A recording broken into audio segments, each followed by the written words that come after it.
Saat Polda Jawa Barat absen dalam sidang pra-peradilan Peggy Setiawan di Pengadilan Negeri Bandung, dua terpidana kasus Vina Cirebon, Jaya dan Eko diperiksa penyidik pada Senin, 24 Juni 2024. Dua terpidana kasus Vina Cirebon itu diperiksa di Polda Jawa Barat setelah dibawa dari Lapas Jelekong Kabupaten Bandung. Pemeriksaan Jaya dan Eko di Polda Jawa Barat didampingi kuasa hukum dari Peradi. Kuasa hukum Jaya dan Eko, Wienarno mengungkapkan bahwa semula ada beberapa terpidana yang seharusnya diperiksa pada hari ini. Namun, akhirnya ditunda.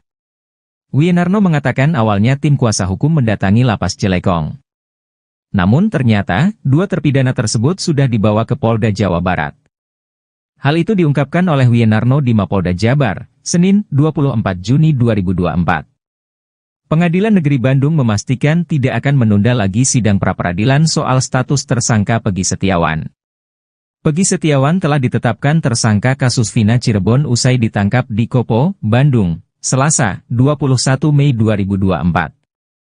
Sidang pra-peradilan pertama seharusnya dilaksanakan di Pengadilan Negeri Bandung, Senin, 24 Juni 2024.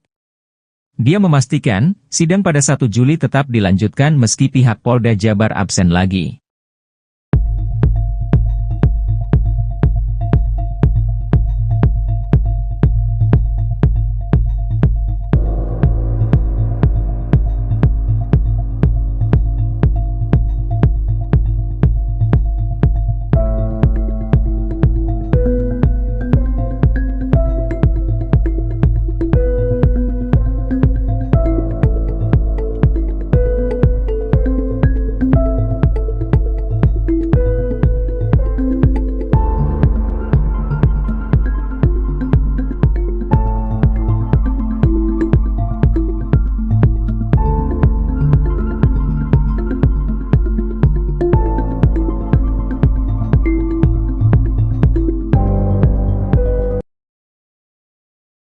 Sesuai dengan dugaannya, mantan Kabareskrim Polri, Komjen Pol Purnawirawan Susno 2J mengatakan polisi dalam hal ini, Dirreskrimum Polda Jawa Barat, mangkir di sidang gugatan pra-peradilan Peggy Setiawan di Pengadilan Negeri Bandung pada Senin, 24 Juni 2024, pagi.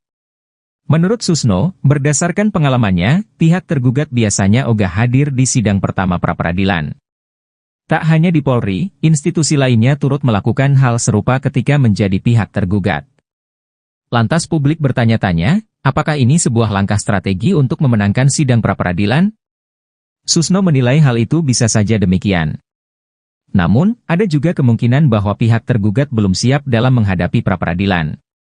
Susno melanjutkan seharusnya Polri tidak perlu melakukan penundaan pra-peradilan jika memang sudah merasa siap dengan alat bukti yang dimilikinya. Mestinya aparat penegak hukum Polri, jaksa, pengacara dan lain-lain termasuk hakim berprinsip bahwa menegakkan hukum itu bukan menghukum orang tapi menegakkan keadilan. Artinya, kalau orang itu tidak bersalah siapapun juga ya bebaskan karena keadilan sebagaimana sila kelima Pancasila, keadilan bagi seluruh rakyat Indonesia.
Peggy Setiawan, tersangka kasus pembunuhan Vina Cirebon sempat didatangi penyidik saat larut malam jelang sidang pra-peradilan.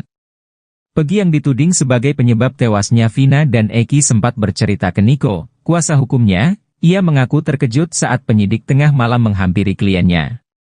Pada saat itu, kata Niko, Peggy diminta untuk tanda tangan 4 lembar kertas dan sidik jarinya diminta. Niko Kili-Kili pun menyebut jika apa yang dilakukan penyidik menyalahi aturan. Sementara kejadian Peggy dipaksa untuk menandatangani berkas terjadi di akhir Mei 2024. Sementara itu, kuasa hukum Peggy lainnya, Tony RM membeberkan hal mengejutkan. Tony RM membuka jika ada perbedaan mencolok terkait barang bukti. Di pengadilan, Peggy disebut menggunakan sepeda motor Honda Vario berwarna hitam, sedangkan barang bukti yang disita tak sesuai dengan apa yang disebutkan pengadilan.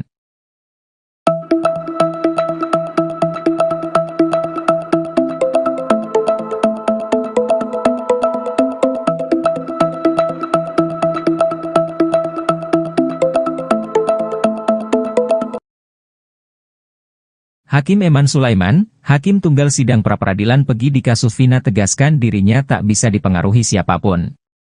Eman Sulaiman menegaskan jangan ada yang berani coba-coba mempengaruhi dirinya, ia katakan dirinya akan mengabaikan siapapun yang akan mempengaruhinya.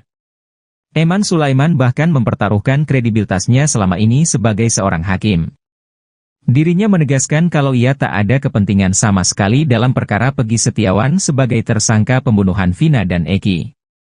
Ia pun mengancam kepada pihak termohon jika tak datang lagi, maka sidang akan tetap dilanjutkan. Eman juga mengatakan kalau dirinya ingin perkara tersebut lebih cepat. Setelah ancamannya terhadap Polda Jabar mencuat, kekayaan harta Eman pun disorot.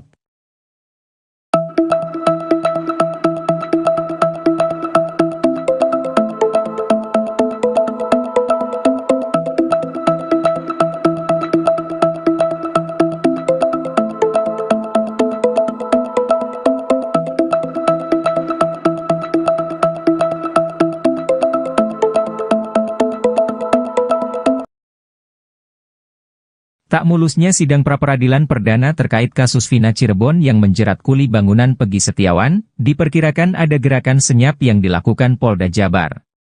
Hal ini merupakan kekhawatiran pakar hukum Jamin Ginting setelah mendapat kabar bahwa prediksinya terbukti terkait pra-peradilan Peggy. Yaitu Polda Jabar tak hadir dalam sidang perdana pra-peradilan pada Senin, 24 Juni 2024, yang Jamin nilai memang sudah menjadi strategi polisi. Dia khawatir Polda Jabar diam-diam sudah bergerak lebih dulu sebelum jadwal pra-peradilan perdana ini digelar. Jamin Ginting khawatir hal ini akan membuat Peggy Setiawan gigit jari. Jika perkara ini berkasnya diam-diam sudah dilimpahkan ke kejaksaan, maka sidang pra-peradilan yang diupayakan kuasa hukum Peggy Setiawan terancam gugur. Jika pra-peradilan ini gugur, maka tim kuasa hukum bakal kehilangan salah satu kesempatan untuk membebaskan sang kuli bangunan dari jeratan kasus Vina Cirebon. Maka seharusnya, kata Jamin, dalam sidang pra-peradilan ini selaku termohon seharusnya bukan satu pihak, tapi dua, yaitu Polda Jabar dan Kejaksaan. Namun jika objek termohonnya cuma satu, maka ini jadi kesempatan bagi Polda Jabar untuk buru-buru melimpahkan perkara ke Kejaksaan. Kalau termohon cuma satu, ketika perkara sudah dilimpahkan ke Kejaksaan, kata Jamin, maka tidak dapat lagi diminta karena objek pemohonnya berbeda.